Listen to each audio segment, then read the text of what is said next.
2 euro al litro per la benzina, 2,10 € per il gasolio in modalità self-service. I prezzi medi dei carburanti nell'ultima settimana continuano a crescere e l'aumento è destinato a pesare e parecchio sulle tasche dei veneti. Secondo l'ufficio studi della CGA di Mestre, a parità di consumi rispetto al 2025, nel 2026 il caro carburanti rischia di far aumentare i costi di 106 milioni di euro al mese, pari a 1 miliardo e 270 milioni nell'intero anno, nel solo Veneto.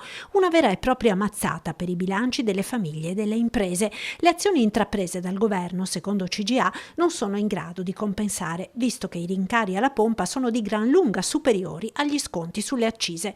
Nello specifico, dei 2 miliardi e 350 milioni di tagli alle accise introdotti finora per il 2026, il Veneto ne ha beneficiato per circa 210 milioni di euro. La richiesta del governo alla Commissione europea di escludere le spese per l'energia dai vincoli del patto di stabilità è sicuramente condivisibile, continua la CGA, che però pone un interrogativo. Siamo sicuri che prima di ricorrere a nuovo debito sia davvero stato fatto tutto il possibile per ridurre la spesa pubblica? Nel 2026, al netto degli interessi sul debito, lo Stato spenderà la cifra record di 1.090 miliardi di euro.